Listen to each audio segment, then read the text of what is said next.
RDC est une et indivisible. De la population et de tout le monde, c'est qu'il faut tout arrêter pour faire face à cette situation.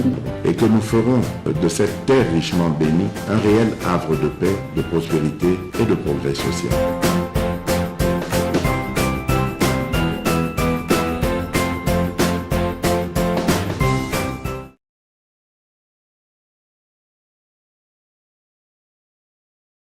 Kassamba, l'édito, raconter, c'est pas écrit. L'actualité, d'abord au pays de Lumumba, c'est ces sommets qu'organise le président en exercice de la Communauté économique des États de l'Afrique centrale. Félix-Antoine Tshisekedi Tshilombo reçoit plus d'une dizaine de ses homologues. Un sommet qui se tient à Kinshasa pendant une période difficile. Oui, il y a aussi la politique interne. Trop des candidatures qui s'annoncent déjà pour la présidentielle. Et puis avec des familles politiques au sein desquelles les gens se rentrent dedans. Il y a sur le continent ce qu'on appelle chassé-croisé selon Jamaïque Kassamba. Lavrov, après Sergueï, le chef de la diplomatie russe, après l'Égypte, un partenaire stratégique des Américains, et à Brazzaville, ou annoncé à Brazzaville. Pourquoi Brazzaville, juste à côté de nous? Entre-temps, Macron, au Cameroun et dans d'autres pays, a annoncé pourquoi faire. Est-ce que l'Europe n'est pas près du gouffre? On s'interroge, on n'affirme rien, mais il y a tant d'autres sujets qui caressent l'esprit de Jamaïque Kassamba. Bonjour. Bonjour. Alors, on commence par chez nous. Un sommet de la CEAC, mais au-delà, il y a tous les états-majors des partis politiques qui s'agitent avec des candidats autoproclamés sans de congrès de partis. Bon, le monde bouge, hein, les Congos bougent également. Ici, chez nous, ça bouge parce qu'effectivement, les choses ne vont pas dans les sens de ce qu'on attendait. Et à la fois par la population, mais aussi par la classe politique qui avait fait des calculs. Après le FCC Cash, beaucoup se sont ralliés à Félix Tshisekedi pour peut-être avoir des postes au sein du gouvernement, avoir des postes au sein des entreprises, avoir des prébendes, etc. À part les Congolais de la diaspora qui étaient déçus et qui sont repartis, il est resté maintenant les Congolais de l'intérieur, des leaders politiques. Beaucoup ont patienté et certains n'ont pas été récompensés et ils ont commencé comme toujours à se rebiffer.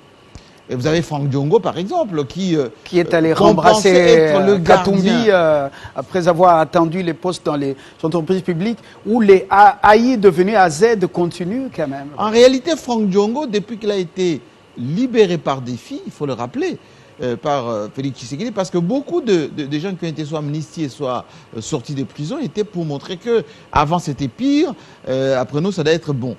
Eh ben, il pensait, Franck Diongo, qu'il allait protéger ses pouvoirs du fils de Sphinx, parce que lui, il a été de tous les combats avec Etienne Tshisekedi, et donc il pensait que le fils d'Etienne Tshisekedi allait lui donner toute sa place. Il y avait d'abord beaucoup de présence de P.A.Sonam, Kitenge Yezu, il y avait Chimbomo Mukuna, il y avait tous ces gens qui avaient du volume autour de Tshisekedi, faisaient un peu de l'ombre à Franck Diongo. Les KTB Katoto, etc. Tous ceux-ci avaient un peu disparu et Franck Diongo attendait effectivement qu'il puisse être récompensé et à juste titre. Ça n'a pas été le cas parce qu'il n'a pas de poids politique quand même. Mais si, il a un poids politique dans ce sens combien que de députés? La symbolique, non, c'est même pas en fonction des députés, c'est en fonction de la symbolique. Il est un peu parmi les radicaux qui ont affronté le pouvoir à l'époque du président Kabila, mais surtout, c'est qu'il se disait Tshisekedi, regardez, il continue à garder les Mouniérés avec lui. Mais les amis qui sont autour du président Tshisekedi, notamment ceux de la diaspora, qui ne veulent pas des grosses moulures locales, par exemple les Sessanga, les Lubaya, même le compagnons de Etienne Tshisekedi, comme les Omer Kamba, comme même d'ailleurs celui qui a été défenestré au premier remaniement d'ailleurs, Gilbert Kankonde, tous ces gens-là ont été mis de côté parce qu'effectivement, les nouveaux amis ou les gens qui se pensent être les détenteurs en quelque sorte de l'influence immédiate auprès de Félix Tshisekedi, eh ben, ils ont empêché. Ils ont empêché les gens comme les Moussa Nyamouissi qui ont été approchés, les Bitakuira qui ont été ramenés ici, même les Mounene qu'on a ramenés de Brazzaville, tous ces gens-là n'ont pas eu qu'une cause. Et pour preuve, aujourd'hui, le président Tshisekedi semble être seul. À côté de cela, il y a des déçus qui ne disent pas. Tous ces gens auxquels vous faites allusion,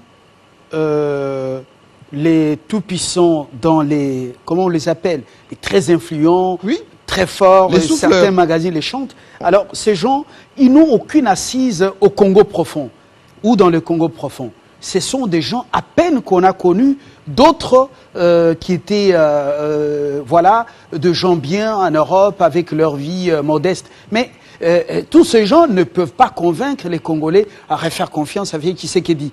Pourquoi le président, après ses vacances, quel intérêt a-t-il à regarder tous ces gens qu'on annonce influents? Mais écoutez, tous les pouvoirs ont toujours été confrontés à ce genre de situations. Rappelez-vous, à l'époque du maréchal Mobutu, il y avait un Congolais qui avait publié un livre qui s'appelait « Le prince de l'invisible ». Le prince de l'invisible, ce sont ces gens qui sont à la cour, qui soufflent au roi et qui disent au roi tous les biens qu'ils pensent de lui et qui diabolisent tous les restes. Et ces gens-là, non seulement n'ont pas d'assises, ils ne sont pas prêts à aller mourir et surtout se mouiller le maillot pour le roi, mais au premier coup de feu, c'est eux qui courent. Vous savez quand Mobutu a été défenestré, ils prennent l'avion pour rentrer au Ils courent même très vite. Ils courent même très vite. Et d'ailleurs, quand vous le retrouvez quelques mois plus tard, ils vont vous dire « Ah non, vous savez, moi j'étais que conseiller, j'étais fonctionnaire, je n'avais aucun pouvoir, moi j'accompagnais. » Tout simplement, voilà. Certains diront « Mais j'étais fonctionnaire de l'État, tout simplement. » Mais ce sont les gens qui sont le plus nocifs, le plus influents et qui desservent souvent les princes. Regardez la plupart des grands leaders, ils se sont retrouvés seuls. Lumumba a été tué avec 2 de ses compagnons. 2. Okito Mpolo. Mais il y a eu beaucoup de nationalistes qui ont été tués. Par ailleurs. Après la mort de Lumumba. Ensuite, Tchombe, il est mort seul en Algérie. Le maréchal Mobutu, ben, il est mort seul au Maroc. Enfin, avec une ou 2 personnes. Beaucoup sont restés ici à Kinshasa. Vous allez rendre des c'était l'accident. Et aujourd'hui, Joseph Kabila, il compte les vrais gens qui ont été avec lui, parfois qui n'ont même pas eu des prébendes, en quelque sorte, des nominations, des ordonnances, etc. C'est eux qui sont restés aujourd'hui autour de lui. Et donc, tous les pouvoirs ont été toujours solitaires. Et Félix Tshisekedi, il est en train d'expérimenter tout cela. Après le départ de Kabound, Franck Diongo, Moïse Katumbi est en train, lui, de lorgner parce qu'on l'a siphonné 3 ou 4 de ses ministres. Jean-Pierre Bemba, il attend, un peu en dilettante comme ça, il a été à l'Équateur, il a milité pour Félix Tshisekedi, mais il n'est pas le plus loti non plus parce que, à part quelques ministres qu'il a placés dans ce gouvernement, on ne lui a pas vraiment donné grand-chose et, comme stratège, il attend le moment opportun pour se prononcer. Vous avez vu que tout ceci... Est-ce que ce n'est pas Katumbi, depuis Kachobwe, qui met en fait, qui serait le plus grand metteur en scène dans scénario Diongo, vous sentez le discours, scénario Kabound et c'est Sanga. Est-ce que c'est pas lui? Mais M. Lumbala. Moyennant un rapprochement financier. La politique, ce sont des alliances basées sur le respect d'abord de la signature des engagements. Lorsque vous ne respectez pas les engagements que vous avez pris avec vos partenaires, ces partenaires sont appelés à redéfinir leur position. C'est valable de tout le temps. Mais les Asiatiques, par exemple, ne signent pas de contrats. Les Juifs non plus. Ils font ça sur base de paroles données. Et chez nous, on a toujours dit que les engagements n'engagent que ceux qui les prennent. Est-ce qu'il y a eu des engagements, Jamaïque Samba, avec Katumbi, avec Diongo, avec tant d'autres, c'est Sanga. Diongo a été libéré, vous connaissez, c'était une grâce. Katumbi a retrouvé son passeport et puis après il est revenu. À la fois passée, c'était comme... Mais tout ne se résume pas au passeport, à la libération. À l'entrée de Canaan et tout ça. Non, alors, non. Tout ne se résume pas. Il y a eu quel engagement? L'engagement d'abord, c'est pour qu'il y ait union sacrée il aurait fallu que tous ces gens viennent à la table. Rappelez-vous la fameuse réunion à 3. Félix Tshisekedi, Katumbi, Jean-Pierre Bemba. Tout est parti de là. Kamere était déjà en prison. Ni était l'implication de Katumbi, les autres n'allaient pas venir. Et le même qui a été à la base de ça, il s'appelle Kabound, c'est pour ça qu'il revendique que l'Union sacrée c'est lui, il disait toujours, regardez, il y a un front, rejoignez les fronts. C'est pour cela que les FCCiens d'hier, qui n'avaient plus confiance, ou plutôt qui n'avaient plus l'étoffe d'hommes d'État, ils ont couru parce qu'ils ont vu que de l'autre côté, la machine est en train de s'emballer. Et donc, si vous ne prenez pas le bateau, eh bien, vous allez couler avec Joseph Kabila, etc. Beaucoup se trompent aujourd'hui, ils font du rétropédalage. Ce qui est plus important à dire maintenant est que il va y avoir encore de l'érosion. Pourquoi? Parce que les gens ont une fixation sur 2023, et parce qu'ils pensent au 2023, à 2023 hypothétique, ils veulent en quelque sorte se positionner. Ceux qui sentent que Félix Tshisekedi n'est pas très ouvert, il ne nous appelle pas, il ne nous donne pas, on va dire, les accès à certains privilèges, ils vont se positionner dans la critique. Ceux qui sont à l'intérieur, vous allez voir que le remaniement ministériel qui va arriver, il y a beaucoup de ministres qui vont sortir. Ceux qui sont tièdes, ceux qui ne semblent pas avoir une certaine influence pour peser dans la balance, ou ceux qui ont trahi Vital Kamerhe par exemple. Et donc, ceux-là, on va leur donner 2-3 mois, ils vont retourner Kazakh. Pour dire que notre classe politique n'a pas de convictions. Ce n'est pas des gens qui peuvent avoir une idéologie, qui peuvent avoir ce qu'on appelle l'intérêt général, qui peuvent avoir des convictions sur des principes, mais c'est plus sur la signature. Comment voulez-vous quelqu'un, moi ça me fait rigoler, quelqu'un qui a été ministre, ambassadeur, gouverneur, qui portait ad vitam aeternam du Joseph Kabila dans son discours, dans tout ce qu'il fait comme déclaration, il y a à peine quelques jours, je le vois en fachi de la tête aux pieds, et il dit tout le plaisir ou tout le bonheur qu'il pense des fachis. Est-ce que vous pensez que dans la tête d'une personne comme ça, il peut y avoir de la conviction? Non. Et ils sont des milliers comme ça. Et donc, aujourd'hui, avec ce que Kamerhe a connu, avec ce que Kabound a connu, ce que Kalouba a connu, Kadima risque de connaître la même chose, parce que les souffleurs sont toujours en train de dire, bon, attention, celui qui est là-bas, il ne répond plus à notre schéma, eh bien, il faut trouver les moyens de les sortir du jeu. Mais si on prêtait les intentions à Félix Tshisekedi concernant cette affaire d'élection, si les élections se tenaient à la date, comment on appelle, constitutionnelle, que diriez tous ces critiques et oiseaux des mauvaises augures? Monsieur Lumbala, oui. Dans la vie, tout fonctionne avec la planification. Tout ce qui est bien fait, bien programmé, c'est fait dans les normes. À partir du moment où, c'est pour ça que ça existe la comptabilité prévisionnelle. Lorsque vous n'avez pas actionné un processus, il va y avoir difficile à le faire, ou sinon on va improviser, et dans l'improvisation, il y a toutes les bavures qui s'en suivent. Pour qu'il y ait élection en 2023, fin 2023, il faut un fichier électoral qui n'est pas là. Il faut de la logistique qui n'est pas là. Il faut un certain consensus sur le texte, c'est-à-dire la loi électorale et tout ce qui va avec. Ensuite, il faut une certaine cohérence au sein de la classe politique.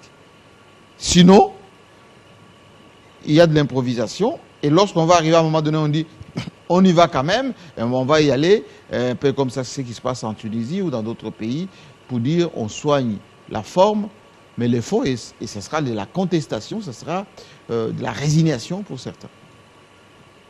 Alors, le samedi, vous aviez une thématique provocatrice, incisive.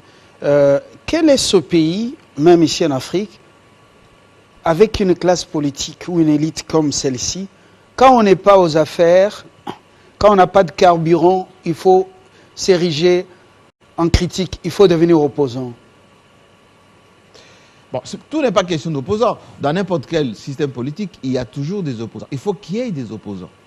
C'est ça la démocratie. La démocratie veut dire qu'il y a la majorité légitime qui gouverne, il y a une minorité légitime qui conteste et qui lutte pour aussi récupérer les pouvoirs plus tard. Mais chez nous, en fait, en général, dans certains régimes africains, on veut toujours l'unanimité pour ne pas dire la pensée unique. Et ceux qui critiquent ou ceux qui font des analyses, on les traite de gens de jaloux, de contre, de pas gentils, etc. Mais quand on se met soi-même dans la position qu'on a été, on était méchant, moins gentil, pas participatif, pas patriote, non.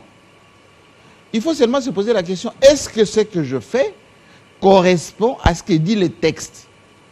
Les textes, c'est quoi? C'est la Constitution, qui est la même pour tous. On dit la justice élève une nation.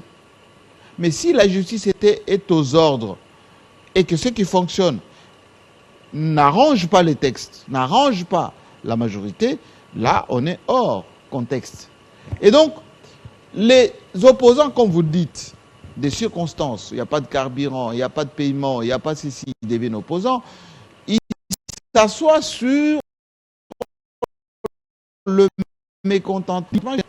Parce que Félix Tshisekedi a fait un certain nombre de choses qui sont bien. Moi, j'ai parcouru Kinshasa, par exemple.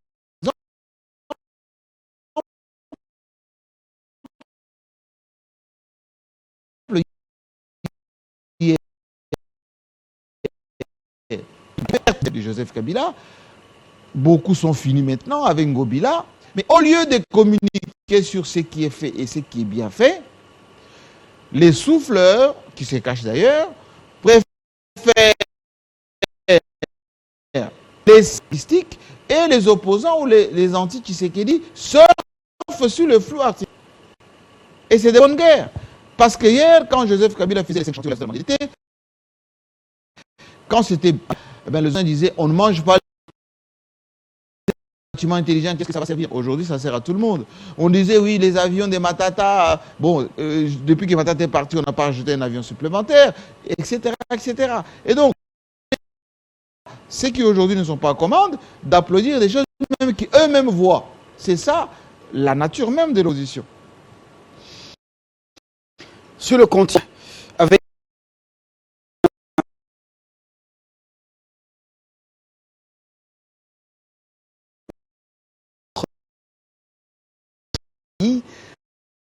et Lavrov, qui est des États-Unis, et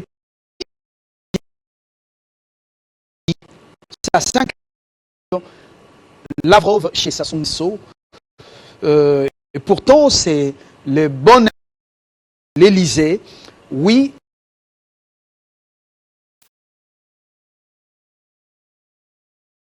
Le début en Afrique, c'est chasser et croiser. Eh bien, le monde change. Parce que Poutine avait compris que pour que ce monde change, il faut aller taper là où les autres se cramponnent. Après l'expérience de la guerre, double guerre en Irak, d'une manière alors impérialiste. On a menti d'abord que Saddam Hussein avait des armes, ce qu'il n'avait pas du tout. Et on a détruit l'Irak. Jusqu'à aujourd'hui, l'Irak est en lambeaux. Après l'attaque et l'assassinat surtout du chef de l'État en exercice, Muammar Kadhafi, moi j'ai fréquenté la Libye, c'était une petite Europe quand même. La Libye de l'époque, avec son pétrole, avec l'argent, etc.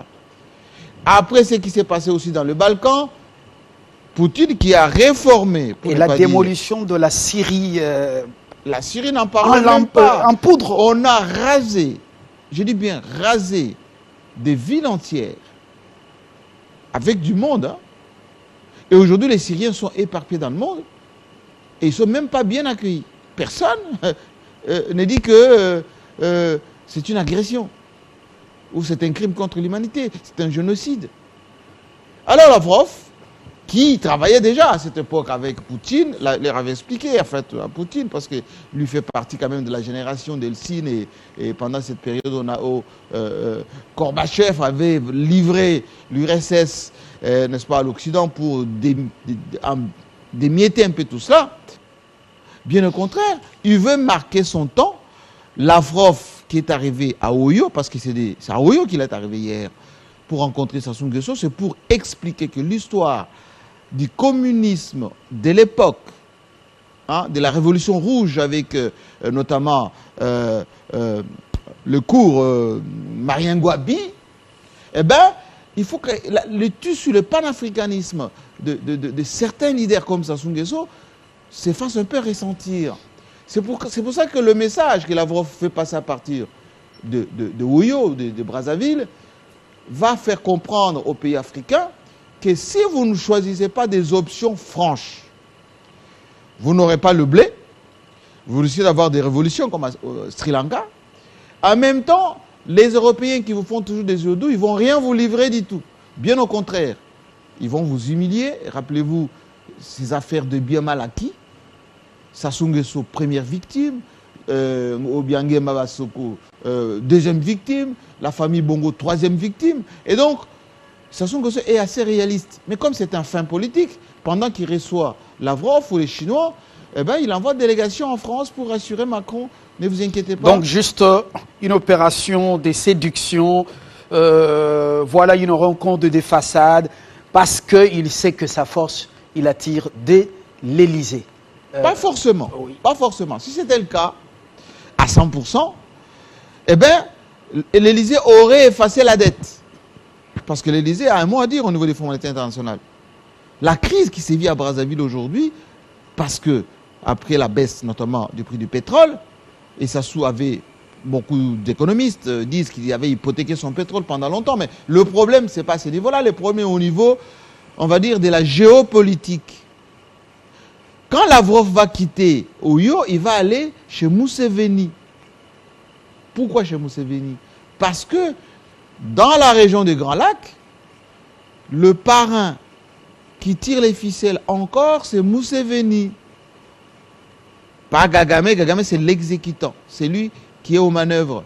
Mais le maître penseur qui a été fabriqué par les Américains, c'est Museveni. Et aujourd'hui, Museveni est mal vu par les Américains.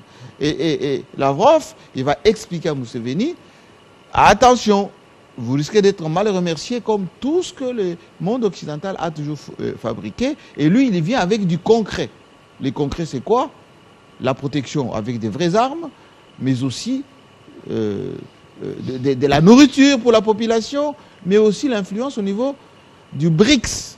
Le BRICS, c'est la Chine, l'Afrique du Sud, le Brésil, un peu tout ce nouveau monde. L'Inde. Et l'Inde, naturellement. Et donc, c'est pour ça que je nous conseille, nous, ici à RDC, nous, République démocratique du Congo, pourquoi passe-t-on à côté de l'essentiel?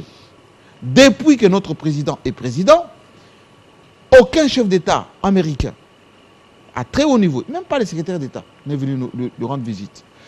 Aucun président français, enfin, c'est Macron qui était là depuis. Macron est venu en Afrique plus de 2 fois ou 3. Il n'a pas fait le déplacement de ça. Comment Macron peut venir au Cameroun, aller au Bénin et puis aller en Guinée-Bissau parce que M. Massogo, c'est lui qui gère en ce moment la CEDEAO. Mais pourquoi pas la RDC? Bon, il faut lire les signes de temps. Qu'est-ce qu'on gagne de la visite de Macron ici quand on connaît que la France ne pèse plus? Elle est en train de perdre vraiment sur le continent africain. Je reviens à vous. Opération de séduction ou pas, la Russie, on sent qu'elle veut devenir présente ici. Sous Joseph Kabila, Cheikh Kitoundou a été reçu au Kremlin. Oui. Mais une visite d'État avec Russia Today et d'autres médias, oui, c'était en direct. Oui. Mais après...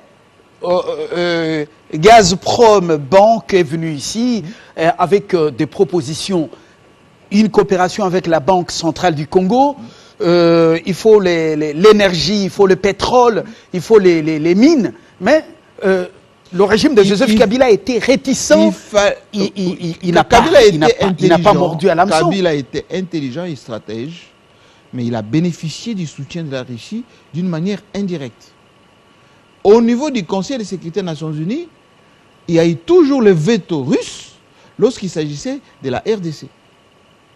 La Russie, entre guillemets, a fermé les yeux lorsque la RDC pouvait acheter des armes dans sa sphère d'influence. Et la Russie a donné plus d'informations stratégiques à la RDC en son temps, sans pour autant le faire savoir au plan international. C'est ce qu'il aurait fallu développer, M. Lumbala. En arrivant, Félix Tshisekedi devrait développer. D'ailleurs, il était parti à Sochi, il faut rappeler. Mais on devait placer un ambassadeur aguerri, Oui. un vrai agent de renseignement, Barbouze, pour pouvoir justement entretenir cette passerelle entre C'est pour Moscou ça que et je vous ai Kinshasa. dit que on ne doit pas tout le prendre monde avait salué. des apprentis sorciers pour les Tout le placer monde avait dans la salué le diplomatie. voyage du président Tshisekedi à Sochi. Et d'ailleurs, lui-même, il était très bien accueilli. Il avait dit, quand il était en tête-à-tête avec Poutine, il aurait fallu, et ce n'est pas encore tard, rentabiliser cette relation avec la Russie. La Russie est dans du concret. À l'Est, vous avez des soucis, vous aurez des avions, vous aurez des drones, et vous allez avoir... Allez, en Suisse, Wagner, pourquoi pas, pour vous donner un coup de pouce. La Russie dans du concret, pourquoi? La Russie, si veut... Est-ce que vous savez que l'AMIBA, par exemple, les Russes étaient prêts pour renforcer ou faire redémarrer l'AMIBA, avec du concret. Tout ceci a été dilué par les souffleurs, notamment l'ambassadeur qui était endimanché ici, très endiablé, on l'appelait Nzita d'ailleurs, il est reparti plus vite que son ombre, on ne sait plus, et on faisait croire à notre président et à ceux qui étaient dans son entourage que nous avions des partenaires privilégiés, les Américains, les Belges, et les Français, etc. Mais sur papier, pas de visite officielle, on va dire des conforts, pour ne pas dire des crédibilisations. 2, pas d'investisseurs avec du cash. 3, pas de soutien affirmé lorsqu'il faut prendre des décisions en notre faveur. Exemple, ce qui s'est passé notamment dans la condamnation du Rwanda, dans cette agression. Et dans tout ceci, la Russie est restée quand même un peu sobre avec nous. C'est pour ça que je dis... Mais la Russie n'a pas voté en nos faveurs. Mais elle bien s'est évidemment, comment abstenue voulez-vous? Mais au comment dernier voulez-vous? vote au sein du Conseil de sécurité, lorsqu'il fallait proroger, lorsqu'il fallait se décider sur l'embargo, fin ou Monsieur poursuite. Lumbala, on La a Chine qui bouffe beaucoup de minéraux ici, on a troqué nos minéraux. La Chine n'a pas pris position en notre faveur. Monsieur Lumbala, comment voulez-vous que la Russie, qu'on a vilipendé quelques jours auparavant par rapport à la situation en Ukraine, d'une manière aussi ostentatoire, pouvait quelques jours après voter contre l'embargo sur nous? La Russie s'est abstenue. Comment la Chine, que beaucoup demandent à évacuer de la RDC, alors que 80% des contrats miniers signés par la RDC sont contrôlés par la Chine? Allez dans les Katanga et vous allez voir. Par quelle magie on va chasser les Chinois de la RDC, si ce n'est pour être confronté à des procès interminables et qu'on va perdre? Parce que ces contrats sont ce qu'on appelle dans l'ordre international régi par le commerce international. Nous sommes membres de l'OMC et on va perdre inutilement. C'est-à-dire qu'il faut donner des conseils, de vrais conseils à notre leadership qui entre dans la réalité des choses. Quel avenir pour Kagame dans la guerre contre la RDC? On le sait, ce n'est plus un secret pour personne. Quel avenir pour lui? Washington le vomirait, au-delà du travail que fait le sénateur de New Jersey. Est-ce que l'opération de séduction de Moscou sur le continent africain, la présence des gens en Centrafrique juste à côté de nous, Lavrov vient ici, est-ce que ça pourrait changer la donne pour pouvoir peut-être effacer Kagame, parce qu'on commence déjà à parler de millions de morts au Congo, dans l'est du pays? Kagame a beaucoup de points faibles. Le premier point faible, c'est la population rwandaise. Les Hutus majoritaires ne se cachent plus pour se faire entendre à travers le monde. Ils finiront par, sur le plan de la diplomatie, de la communication, de l'influence au plan international, que leur voix passe. Nous aussi, qui sommes les victimes, les premières victimes, nous devons aider les gens qui sont brimés chez eux à se faire entendre. Il faut qu'il y ait un dialogue inter-rwandais. L'autre point faible, c'est cette, coming up, comme on dit, de tout le monde, qui fermait les yeux sur les crimes des Kagame. Rwanda is killing, par exemple. Aujourd'hui, les gens affichent leur révolte par rapport à ce qui se passe là-bas. Et Kagame parle beaucoup. Pourquoi il parle beaucoup? Parce que lui-même, il s'est fait piéger. Il est allé en Ouganda pour aller représenter l'M23. Lui-même a dit... En Angola aussi? Oui, en Angola, surtout en Angola. Oui. Et il a dit, enfin, si ce n'est pas vous, pourquoi vous venez pour plaider la cause M23? Et l'autre point, c'est l'hostilité de notre population. Regardez ce qui s'est passé aujourd'hui même à Goma. Kagame pensait que plus il y a du harcèlement à l'Est, plus il y a des tueries, plus il y a des morts, l'Est allait se décourager. Allait penser que l'Ouest nous a abandonnés, tant qu'à faire, on se laisse dans les bras de Kagame, Goma sera la capitale de cette république des volcans. Non, il y a plus de résistance à l'Est, à Bukavu, à Goma, à Beni. Et Kagame, comme c'est un petit pays, il a peur aussi de cela. Et donc... Est-ce qu'il fallait empêcher cette marche? Un peuple qui parle. Du tout. Un peuple qui parle, qui demande juste le départ des hypocrites. C'est pour ça que je trouve beaucoup d'hypocrisie ici à Kinshasa et à l'Ouest, naturellement. Pourquoi faites-vous la fête? Pourquoi les hommes soi-disant politiques, vous avez parlé des candidats présidents, mais pourquoi ils ne commencent pas d'abord par mobiliser la population pour manifester pacifiquement, quant à ceux aller faire des sittings devant la MONUSCO, avant les ambassades occidentales, etc. Dénoncer les députés et les élus qui entretiennent les groupes armés. Parce que tout le monde connaît ces gens-là. Pourquoi Mbosso l'avait dit en premier, sortez les groupes armés. Il les connaît, Mbosso. Pourquoi on ne les arrête pas? Vous voyez? Et donc, la problématique que nous avons aujourd'hui est de laisser la diplomatie s'ouvrir. L'Afrique a déjà compris que l'Occident n'a plus de moyens, le cash. 2, la crise qui prévaut en ce moment. Vous voyez, l'euro est aujourd'hui au niveau du dollar, ça risque même de baisser. Vous voyez que les entreprises risquent de fermer. L'Allemagne est revenue pour racheter encore davantage le gaz et le pétrole russe. La Hongrie, par exemple, hier, M. Orban a dit, lui, tout clairement, qu'il n'a plus le choix. Et vous allez voir que les Européens seront divisés par rapport à la Russie. Le continent africain est déjà inondé par la Chine. Qu'on le veuille ou pas, les Chinois sont déjà là et ils ont investi suffisamment de moyens et ils ne vont pas partir. Et donc, on doit choisir le bon partenaire, ou du moins, prendre notre part dans ces... C'est ce que fait Sassou, par exemple. Personne ne va lui jeter la pierre parce qu'il a reçu Lavrov.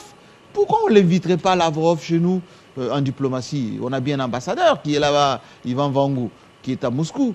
Ben, on peut dire à Lavrov, après votre passage du côté de Kampala là-bas, eh bien, faites un tour à Kinshasa, qu'on lui envoie des émissaires. Ça se prépare quand même. Oui, mais c'est là où ça se pose la question des conseillers, des envoyés itinérants, de conseillers diplomatiques, de notre ministère des Affaires étrangères. Mais dans tout etc. ça, il faut voir un carnet d'adresses. Il faut des diplomates. Quand il prend son phone, il appelle Lavrov.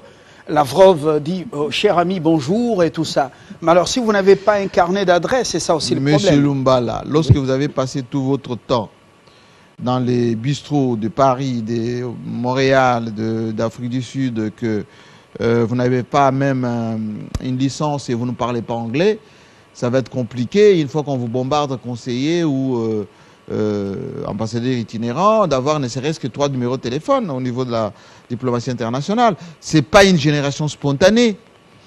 Mais ça demande aussi des moyens. Regardez les gens. Il faut donner des moyens à nos diplomates. Oui. Au-delà des moyens, il faut des hommes. Il ne doit pas aller rester dans la classe économique à bord de l'avion. Il ne doit pas aller dans des petits restaurants dans la banlieue new-yorkaise. Il doit aller dans les 7 étoiles, 6 étoiles. C'est là qu'il doit tirer les infos. Il faut sortir des moyens pour avoir des informations aussi. Mais vous avez les moyens pour faire les fêtes. Allez voir nos ministères, notamment celui des Affaires étrangères. Moi, je connais quelques personnes qui y travaillent. Combien évaluez-vous le budget de représentation? Je souligne, budget de représentation. Nos services d'intelligence, je milite encore une fois. Nous avons l'ANR extérieur. Combien de membres? Quel budget? Notre DEMIAP. Nos personnes, on appelle les non-apparents. Tous ces gens-là, il faut leur donner des moyens. On ne gagne que lorsque M. Lumbala, on met les moyens pour sa diplomatie. Sassou, certes, voyage plus que notre président. Mais lorsque Sassou voyage, il a autant de diplomates avec lui et il a des desks. Sassou est un des rares qui a un bureau de représentation à Paris qui fait de la communication pour lui. Et ce bureau a un budget. Et donc, tout ceci n'est pas, on va dire, quelque chose d'impossible. Nous nous félicitons d'avoir suffisamment mobilisé les moyens avec nos régies financières, etc. Mais ces moyens doivent servir à la survie de la nation, à la consolidation de notre souveraineté. La souveraineté d'un État, c'est aussi ce qu'on appelle la défense souveraine. C'est pour ça qu'on fait une dotation, par exemple, à notre président de la République. C'est pour ça qu'il y a des fonds, qu'on appelle les fonds secrets. La CIA, par exemple, imprime de la monnaie pour ces opérations. C'est une machine à planche à billets parce qu'il faut c'est cela, les sauver... services. Est-ce que vous connaissez le budget du Mossad, par exemple? Travailler pour la sécurité du pays. Le Mossad a des agents partout dans le monde. Ces gens-là sont payés. Même Quand ici chez nous, on va infiltrer... Même ici chez nous, c'est recruté dans Bien tous sûr, les domaines. Bien sûr. Ils sont là, ils travaillent, mais au détriment de leur pays. On ferme la parenthèse. Oui. Il ne faut pas que Moscou vienne sauver des dictateurs en perte de vitesse qui préparent peut-être leurs enfants à venir aux affaires. Il faut que Moscou vienne aider le peuple africain. Ça, Mais très Moscou, M. Lumbala, est un pays fort attaqué. Moscou est en train de redessiner aussi ses alliances. Vous savez, après la Deuxième Guerre mondiale, les vainqueurs se sont partagés le monde. Même l'Allemagne a été coupée en deux. Les Russes ont pris Berlin-Est, les Occidentaux Berlin-Ouest. Avec tous les pays qu'on appelle satellites de l'Empire soviétique de l'époque. Ramification sur le continent africain qui n'avait pas fait la guerre, enfin du moins avec quelques envoyés qu'on avait transférés là-bas. C'est là où il y avait effectivement le communisme qui allait jusqu'au Mozambique là-bas. Aujourd'hui, on est en train de retomber dans la même situation. Pourquoi? Parce que la Chine ne va pas reculer, parce que la Russie a compris qu'elle s'ouvre à l'Occident comme ça a été le cas avec Gorbatchev, ça ne fonctionne pas. On veut dépiécer la Russie qui est très riche pour prendre un peu ses richesses. Donc la Russie va se mettre du côté de la Chine, de la Corée du Nord, du Brésil, de l'Inde. Et nous, on doit aussi choisir un peu notre parti dans tout cela. Pas les non-alignés, comme ce qu'on avait fait à l'époque. Dire voilà, on va en Chine, enfin c'était en Inde d'ailleurs, la fameuse conférence des non-alignés. Non, il faut aujourd'hui, parce que nous sommes dans un monde ouvert, il n'y avait pas Internet à l'époque, aujourd'hui nous devons tirer le meilleur parti de ce que nous on veut. Il faut, le matin, vous traiter avec les Américains, le soir, vous dînez avec les Russes, et vous départagez les cartes. C'est pour ça que ces gens qui sont intelligents, ils durent longtemps. Et voilà. Est-ce que nous avançons vers le schéma comme c'est la guerre qui revient... Et la course aux armements oui. est installée. Voilà. Je peux vous dire qu'aujourd'hui, l'arme nucléaire dont on parle, l'Iran est déjà à son arme nucléaire. Il y a même la Biélorussie qui est déjà, Poutine doit filer l'arme nucléaire. Même les Rwandais avaient des ambitions d'avoir une arme nucléaire, des dissuasions. Donc les gens, tout le monde achète des armes de précision, des missiles, etc. C'est fini le monde en paix, etc. Voilà, comme on connaît ceux qui utilisent Kagame, ils vont chercher à se racheter auprès des Hutus. Et l'après-Kagame peut s'annoncer catastrophique, avec le retour du Grand Congo pendant cette guerre contre l'autre bloc. Alors réfléchissons, quittons les réseaux sociaux avec la platitude, quittons nos disputes et les guerres des hommes, celui-ci est le plus nageur et l'autre moins nageur. Réfléchissons Congo parce que notre place est dans les G7. Jamaïca Samba. J'allais terminer par vous la politique interne, si vous permettez, c'est un peu la course un peu à la judiciarisation des choses. Arrêter Kabound, c'est une faute stratégique. Pourquoi? Parce que Kabound n'a rien à perdre. Et on veut fabriquer quelqu'un qu'on pouvait ignorer, et à terme, il va constituer un danger. Étienne Tshisekedi, lorsqu'il quitte le MPR, si Mobutu ne l'avait pas relégué, arrêté, en quelque sorte victimisé, les Américains n'allaient pas adopter l'UDPS avec tout ce qu'il y a eu, Black Caucus, etc. Et on a vu ce qu'il y a eu jusqu'au pillage des années 90. Si, à l'époque de Joseph Kabila, les souffleurs n'avaient pas victimisé Vital Kamerhe, ah non, non, non, il a des ambitions, etc. Vital Kamerhe est devenu 3e à l'élection présidentielle, 11%. Moïse Katumbi, la même chose. G7, jusqu'à Moïse Katumbi, qui pensait être l'héritier de Joseph Kabila, les souffleurs ont dit non, il fait attention, il est devenu trop riche au Katanga, etc. Il faut l'arrêter, il faut lui créer des fausses affaires. Eh bien, Katumbi n'allait pas avoir l'engouement qu'il a eu et qu'il a continue à avoir jusqu'à aujourd'hui. Aujourd'hui, Kabound risque d'être les Kamerhe, les Katumbi d'hier, Tshisekedi d'hier, parce que les frustrés vont se ranger derrière lui, et comme c'est un populiste, ça risque de faire mal à ce qu'on appelle fatisphère, de beaucoup qui disent non, il est quantité négligeable, il ne représente rien, et d'ailleurs, il a menti sur toute la ligne. Tout le monde ment sur toute la ligne, en commençant par ceux qui disent que les autres mentent. Voilà, bon. Entre-temps, nous, c'est le Congo qui nous intéresse et non pas les nombrils. Merci Jean-Marie Kassamba. Absolument. Voilà, très bonne et journée. Ceux qui peuvent comprendre, comprennent. Voilà, cet édito, vous l'avez sur la toile en direct. Vous pouvez également le retrouver sur Banamboka Congo, notre chaîne télévision YouTube. Et voilà, très bonne journée à toutes et à tous. On a débordé, comprenez notre émotion. À très bientôt. Bonne semaine à tous. Merci.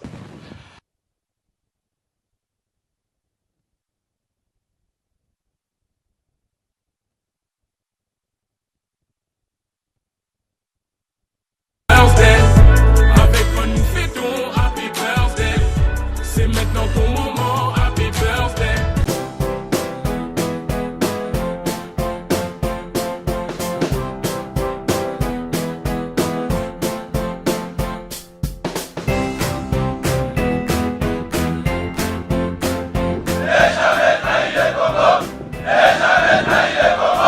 La RDC est une et indivisible. De la population et de tout le monde, c'était il faut tout arrêter pour faire face à cette situation.